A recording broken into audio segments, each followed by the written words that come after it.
The Tekton 250. Now we're ready to roll. Track is clean and green. Tony Postma gives him the green flag. Right away for 250. $40,000 to win.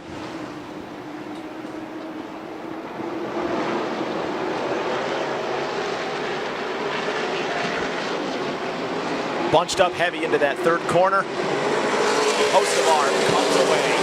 Hocevar will lead lap number one. Hocevar, he is keeping it close. Oh, they make a little bit of contact between turns 3 and 4. They didn't make contact. It was contact in spirit. It was super, super close. Carson Hocevar continues to run that high groove and continues to get a bite up there. That bite is what's keeping Carson Hocevar in the lead in turns 3 and 4, because the speed he enters turn 3 with is made by the high line he runs out of 2. Cars getting stacked up behind them, and Hocevar is playing the same defense against Hull that he played on Blake Rowe, and it's still working. Ty Majeski, the 91 car, lurking in the wings right now. A guy that did not like running here a couple of years ago. He looks at the inside of Austin Hull. Let's go to pit road. Yeah, real quickly, Brian Campbell's crew telling them that that piece of debris is rolling down into the groove in turn 1. Hasn't been enough to bring out a caution yet, but they are warning him to avoid it as it rolls down the track. I was about to say, I'm looking at 3 race officials looking over there, and I don't know if they just can't see it, but maybe it's just obviously not worth not keeping it, obviously not in the way. They'll keep an eye on it.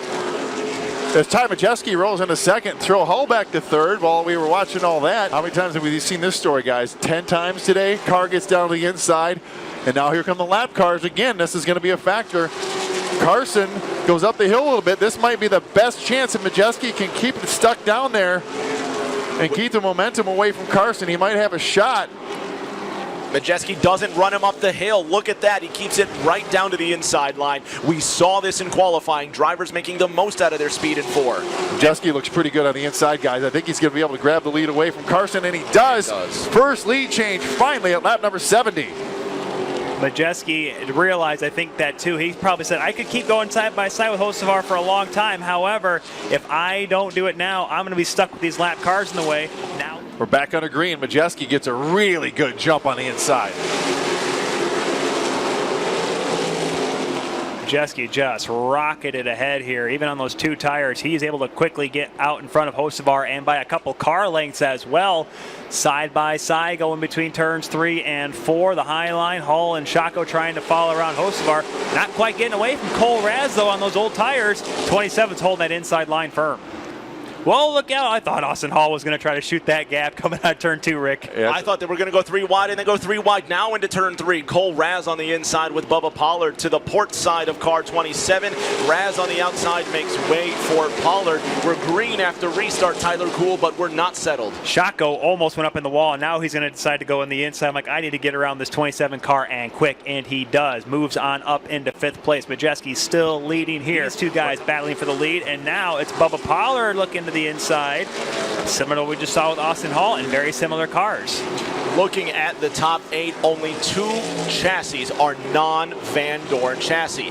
That of Ty Majeski in the lead, and 6th place Evan Shotko as well. Bubba Pollard working on Carson Hocevar for that bronze medal position, trying to get on the podium, Matt McKenzie. We've got 1:33 remaining. Bubba slowly but surely, methodically working past Carson. Goes way up the hill.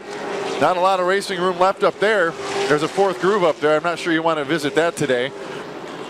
Carson continues to run that high groove. Bubba Pollard hugging the inside. And Tyler Lupton is now in the mix as well in the black number 4 car. Oh, Bubba Pollard. Little contact with Carson Hocevar trying to get around some lap cars. And here comes Tyler Lupton, guys. Wow. This is pretty aggressive stuff, guys. We're kind of at the halfway point now. We will be in 2 laps. This is a halfway point. It kind of acting like about 25 to go, not 125. Well, Pollard has to move, because if he doesn't, Tyler Lupton is right there, and Tyler Lupton's going to move around Pollard. So, you know, this is what has to happen for Pollard. Austin Hull is your leader. Ty Majeski is second. This is the battle for 3rd. Carson Hocevar, Bubba Pollard. Boy, they get close. Very. And here's the thing, they might be creeping up here on Majeski, and maybe that tire wear is starting to kind of cost Majeski here after running so hard on that first part of this green flag run. Oh, Gibson shoots him way up the track. Yeah, Gibson's down there in the 45 car, and there's not a ton of room, extra room. Oh! Contact, Bubba Pollard. No. Oh, wow. And he saves it for the most part, Hocevar, and they're still green, and they're still side by side. Hocevar receives the place. What a save by Hocevar and Bubba Pollard. Hocevar might have a tire down, guys. It's hard to tell. Yeah, oh man, he is looser than a goose. Look out. Wow. He's very unsettled, and you saw a hand gesture out of the window of the 71. I'm not sure if he just waved a hand at him or told Pollard he was number one, but that 71 is struggling. Yeah, he can't. Austin Hall, Ty Majeski, run a green.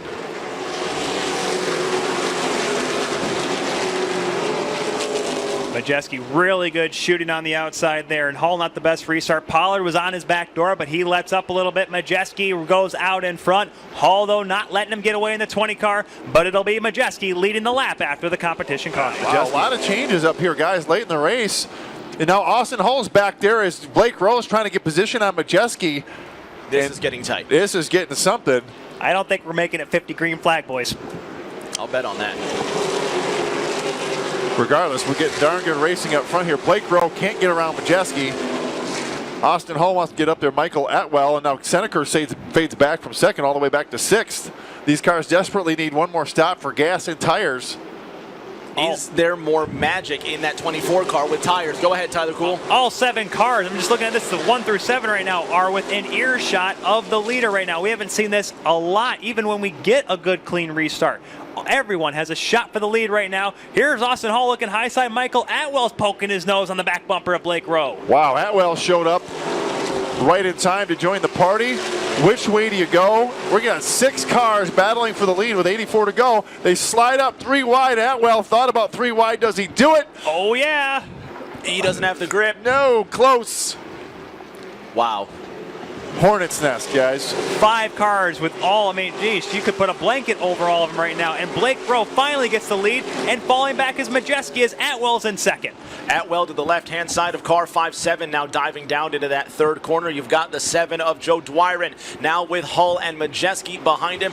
Don't forget about Pollard. Don't forget about Seneca. Don't forget we've got 81 to go next time by, and still a chance for a competition caution. The fight for the lead continues. Atwell is all of a sudden, wow, can you believe this? What a change this race has had in the last 10 laps. And you know what? Atwell, I think, is going to grab the lead away from Blake Rowe here with 81 to go. The driver out of Naples, Florida, just seems to be competitive whenever he comes here, but here he is now. And somehow, a guy that we did not have on our radar in this race, Joey Dwyron, Berwick, Maine's own. He is right there in third. Michael Atwell to the lead on lap number 80, or 81 laps to go. Wow. Blake Rowe settles back, and Atwell gets it by himself. Dwyron's another driver that has just exploded towards the front here, and more specifically towards the podium in these last 5 or 10 laps. To impress and amaze. Can you believe that? Oh, good, there's a tire. Someone went off the... Somebody off the backstretch. We're not sure who it is, but the tire guy hit a ton, and we're going to have a red flag. Somebody hit it a ton. We're not really hard hit. Not sure if we're going to be able to get a word with him or not, but you're going to see right here, he's following Chase Pinsino. Does he? Looks like he might have just gotten the gravel, guys. Yeah, and he bottoms out. You see it right there. You see the sparks fly, and he is heading hard into that wall, and yep, right into the tires. Bounced off to the right side. He misses the wall.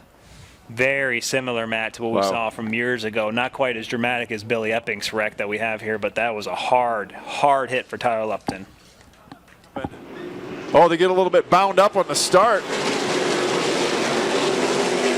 Atwell got really loose. Dwyer will take advantage. Crump got to the backside of him, and look at this. Here comes Boris Yurkovic charging to the outside, trying to take second place in the white 53 car. Atwell now trying to charge on Dwyer, and in the 7 car is Dwyer. And how about this? Out of Berwick, Maine is leading the 250. Wow. Looked like one car had made some sort of contact either with the inside wall in turn 4. Well, speaking of Reisinger, he's all the way on the outside of 2. He's extremely slow. Something very off with Tyler Reisinger. At the front, Joey Dwyron from Maine now takes the lead of this race. All the fans from Maine that texted in earlier and are watching from home celebrating on their feet. Watch out, or he might lose second place. Blake Rowe, fresh tires, fresh leather. He is hauling on the outside. He's taking second place, and now he's got Dwyron in his crosshairs. tires. Terry Seneker trying to make the most of his time. He's on the outside of Kyle Crump in turn number 4, following Boris Jurkovic on the outside, and then Bubba Pollard in the 2-6, trying to run his competition. Right behind him, Pollard advancing with Jurkovic, and look at this fight for the lead. Atwell trying to hang on against Ty Majeski right behind these two for third place. It's not going to be easy. Majeski's been hot all night long. Here's Blake Rowe rounding to the outside, putting the pedal down. Well he takes the lead with 72 laps to go. Side by side again, Blake Rowe looking to make a run at it. 43 to go. Majeski trying to hang on that bottom line, trying to force Rowe to go around them. They get very close between turns 1 and 2. They're staying side by side. They're keeping it clean. They're keeping it green. Great battle for the lead, but there's two guys behind them that are also battling, Seneker and Hall. Those guys were very close to battling for first place, but they've kind of fallen back a little bit. Austin Hall, though, I think might be coming, guys. He's working his way through as they continue side by side. Blake Rowe is going to snag the lead back after, for whatever reason, Majeski gets these great restarts, and then slowly but surely, Carr's able to get back around. Blake Rowe grabs the lead now at lap number 210. Ty Majeski gave it a really tight exit out of turn number 4. Go, Hall tries it. You know he's going to try it again inside. Blake Rowe gives him the room down to the inside. This is for the 250, the Tekton 250 for the toolbox. It's for $40,000 and a big old trophy.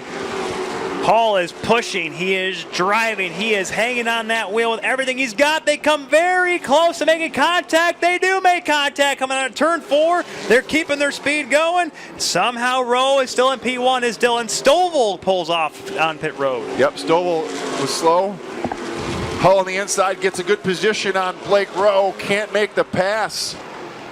They are door to door. Oh my goodness, so close. This is just like what happened with Hall and Stovall the last time we had the super late models out here, Matt. Side by side for the lead for so many laps. Blake Rowe happens to get the position back. Both these guys are so good here, and you can show up the invaders, the outside guys, as Carson Hocevar goes off the pace, guys. Looking at Ty Majeski and Joey Dwyron for third on the right side of your screen. On the left side, Austin Hull is there. We have seen time and time again that he can compete for this win, but he's got to make it stick.